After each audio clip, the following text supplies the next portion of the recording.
What's up everyone, it's Amber. Welcome back to my channel, or welcome if you're just watching for the first time, and welcome to another top of the pile video.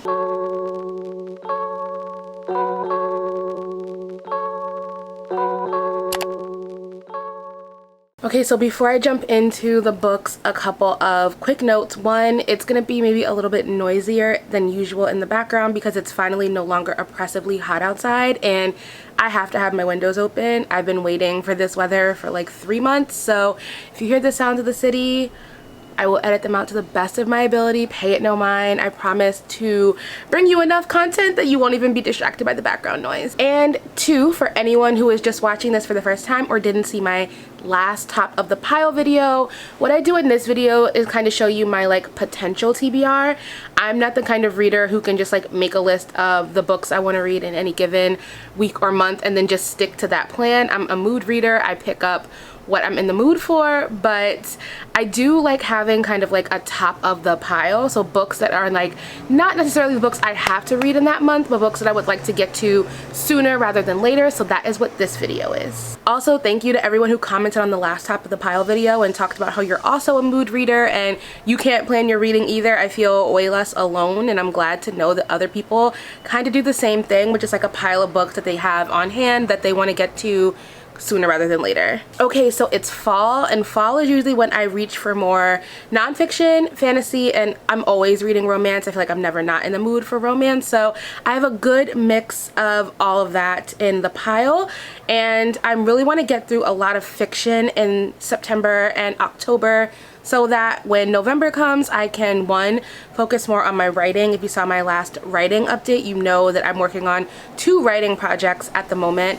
And also because every year I like to do nonfiction November, where I read exclusively nonfiction for a month. Usually that's when I get caught up on memoir and anthology releases and essay collections.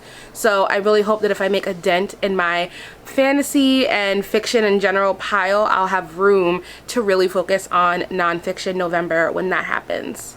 Alright, so let's jump into the books. The first book at the top of the pile is Ace of Spades. This is by Farida Abike Emide, and this is a YA kind of like mystery thriller. I actually featured this book in a book haul not too long ago, and I started this book and then just like was not in the mood for it when I was like 50 pages in, so I ended up putting it down, but I think I'm ready to pick it back up. The book seems to be pretty polarizing. Some people seem to think that it moves a little slow and they have a hard time getting into it, and then other people are saying that they could not put it down.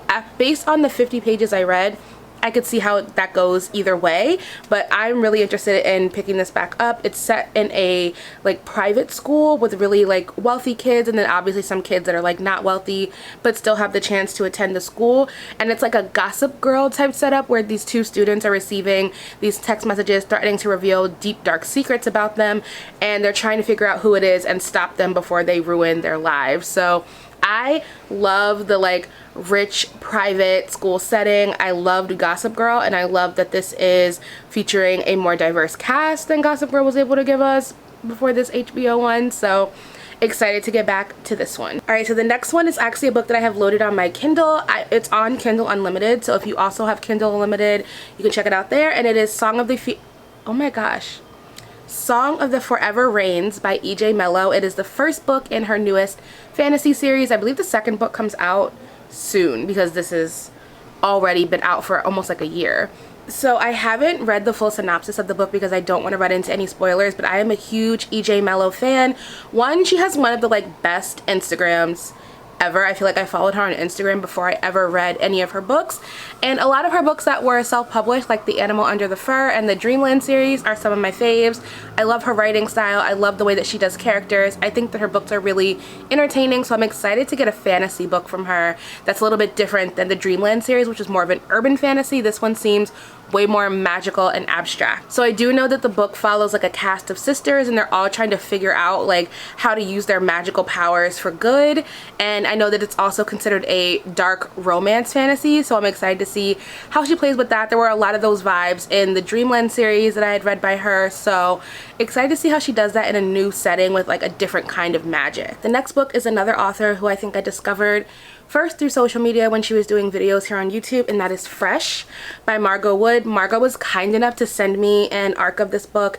It is officially out. It came out in August, so you can go pick up a copy. I think it has one of the most fun covers of 2021, and there's so many cute little details on the pages. Like the bottom of each page has this little like solo cup. So Fresh is the coming of age story of our main character Elliot, who's a freshman in college, and she really is not like a super planner. She's not here like on a crazy academic mission. She's really just trying to like figure her life out, figure sex out, figure friendships and relationships out. So we're just kind of watching her make bad choices and go through all these misadventures as she figures out who she is and what she wants to do with her life. I've seen great reviews for this book for the queer representation and just the overall like vulnerable representation of the reality of what freshman year and college life really is, when you go from being someone who has to ask your parents to do literally everything to having so much autonomy over your own life. And Margot is the best like person to follow online, so if you don't follow her on Twitter and Instagram, you're definitely missing out. This next book was also sent to me by the publisher, and that is For All Time by Shayna Miles. This book, reading the synopsis, made me think of Tuck Everlasting. If you are old enough to know and have seen the movie and the book in school of Tuck Everlasting, you're in the right place. So basically there is this couple and they have been going through time together. Like they've seen so many different centuries of human history evolve and happen, and the one thing that is consistent throughout every time period is that they're fighting for their love. They're fighting to be together. So they're trying to break this cycle, I guess, of like traveling through time and the endless like movement through history that they're experiencing. And I think the only way that they can do that is a huge risk to their relationship. So they have to decide, are they going to live this life of like being time, I can't tell if it's like time travel or if they're just like existing forever in different periods of time, or if it's more like a magic element, like a magical realism element. But either way, they have to decide if they're gonna like stop that cycle and risk their relationship, or maintain their relationship and then not be able to stop that cycle. So literally, like I said, Tuck Everlasting vibes. Like, what will you do for love? Are they time traveling? Is this magic? I'm not sure, but I'm really excited to read it. Okay, back on my fantasy vibe, this is another book that I featured in a recent book haul, and that is Witches Steeped in Gold by Shannon Smart. This is a Jamaican-inspired fantasy read, and it's her debut novel. So again, this is one that I didn't want to spoil by reading too much of the synopsis, but I do know that there are basically two girls who are rivals, have been raised to be rivals, and they are fighting to take over a kingdom, like control of the throne, basically.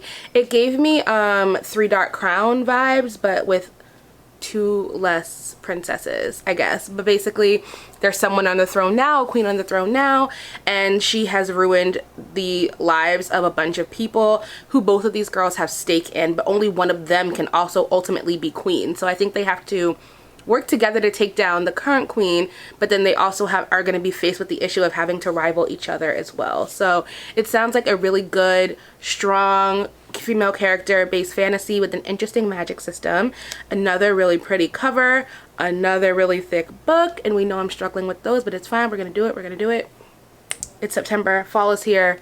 I'm bouncing back. Again, another book that I featured in a book haul, and that is Eliza Starts a Rumor, and this is by Jane L. Rosen. And this book is about these group of women who live in the suburbs who are all impacted by the rumor that Eliza goes on to a message board that a lot of people in the community frequent, and starts to kind of like takes the neighborhood and the lives of these women by storm. You also get a peek into where they all are in their lives and in their relationship. So we have one woman whose kids have left for college, so she's dealing with being an empty nester. Another who is a single mom trying to manage life with a newborn. Another woman whose husband is dealing with his own Me Too scandal, and she's currently like left where they live in LA to deal with that closer to her support system. And another woman who believes that the story that was started, the rumor that was started on the message board, could potentially be about her own marriage. So that tells a lot. I actually just saw someone review this book this morning. I haven't seen many people posting about it, and said the book was a 5-star new favorite. So this sounds like the kind of messy book that I will enjoy. I love the kind of books that follow just like the lives of ordinary women as they're dealing with mess. You know, I live for mess. I love mess, and this is a nice size, like break in, I think, the fantasy books that I have lined up. So I honestly might reach for this one sooner rather than later. Keeping up with the women's fiction romance genre, I also have on my pile Heartbreak for Hire by Sonia Hartle.